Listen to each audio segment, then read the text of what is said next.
In this next set of videos, I'd like to tell you about a problem called anomaly detection. This is a reasonably commonly used type of machine learning, and one of its interesting aspects is that it's mainly thought of as an unsupervised learning problem, but there are some aspects of it that are also very similar to sort of a supervised learning problem. So what is anomaly detection? To explain it, let me use the motivating example of imagine that you're a manufacturer of aircraft engines, and let's say that as your aircraft engines roll off the assembly line, you're doing QA, quality assurance testing, and as that part of that testing, you measure features of your aircraft engine, like maybe you measure the heat generated, things like the vibrations, and so on. I actually have some friends that worked on this problem a long time ago, and these were actually the sorts of features that they were collecting off actual aircraft engines. And so you now have a data set of X1 through Xm if you have manufactured M aircraft engines. And if you plot your data, maybe it looks like this. So each point here, each cross here is one of your unlabeled examples. So the anomaly detection problem is the following. Let's say that on the next day you have a new aircraft engine that rolls off the assembly line, and your new aircraft engine has some set of features X tests. What the anomaly detection problem is, we want to know if this aircraft engine is anomalous in any way. In other words, we want to know if maybe this engine should undergo further testing, because or if it looks like an okay engine and so it's okay to just ship it to a customer without further testing. So if your new aircraft engine looks like a point over there, well, that looks a lot like the aircraft engines we've seen before, and so maybe we'll say that it looks okay.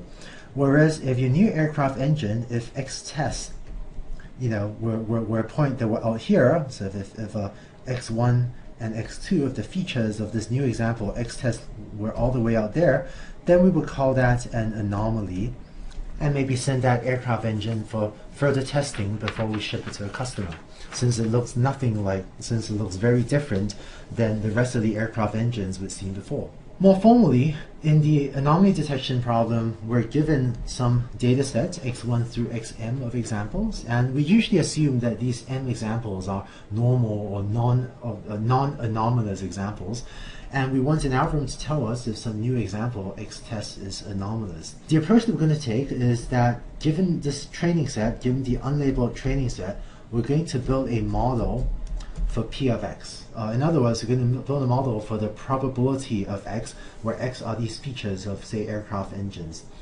And so, having built a model of the probability of X, we're then going to say that if for the new aircraft engine, if P of X test is less than some epsilon, then we flag this as an anomaly. So we see a new engine that has very low probability under our model P of X that we estimate from the data. Then we flag it as an anomaly. Whereas if P of X test is, say, greater than or equal to some small threshold, then we say that okay, it looks okay. And so given a training set like that plotted here, if you build a model, hopefully we'll find that aircraft engines, hopefully the model P of X will say that points that lie somewhere in the middle, that's pretty high probability, whereas points that are a little bit further out have lower probability, points that are even further out have somewhat lower probability, and a point that's way out here, a point that's way out there would be an anomaly. Whereas for a point that's way in there, right in the middle, this would be okay, because P of X right in the middle of that would be very high, because we've seen a lot of points in that region. Here are some examples of applications of anomaly detection. Perhaps the most common application of anomaly detection is actually fraud detection.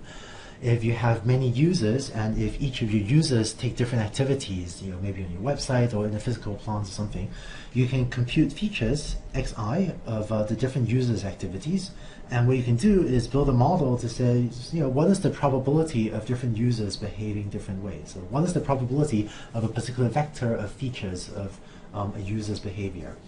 So, examples of features of a user's activity maybe on the website would be things like maybe X1 is how often does this user log in? X2 maybe the number of web pages visited, or the number of transactions. Maybe X3 is the number of posts of the users on the forum. A feature X4 could be what is the typing speed of the user, and some websites can actually track that. So what's the typing speed of this user in characters per second? And so you can model P of X based on this sort of data. And finally, having modeled P of X, you can try to identify users that are behaving very strangely on your website by checking which ones have probability of X less than epsilon, and maybe send the profiles of those users for further review, or demand additional identification from those users or some such to guard against strange behavior or fraudulent behavior on your website. This sort of technique will tend to flag users that are behaving unusually, not just users that may be behaving fraudulently. So not just accounts that may have been stolen, or users that are trying to do funny things, or just find unusual users. But this is actually the technique that is used by many online websites that sell things to try to identify users behaving strangely, and that might be indicative of either fraudulent behavior or of accounts that have been stolen. Another example of anomaly detection is manufacturing. So already talked about the aircraft engine thing, where we can find unusual, say, aircraft engines and send those for further review. A third application would be monitoring computers in a data center. And I actually have some friends that work on this too.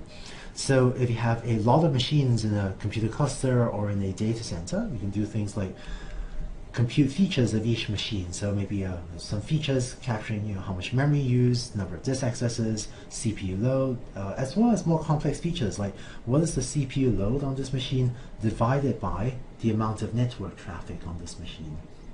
Then, given a data set of how your computers in your data center usually behave, you can model the probability of X. So you can model the probability of these machines having different amounts of memory use, or probably of these machines having different numbers of disk accesses or different CPU loads and so on.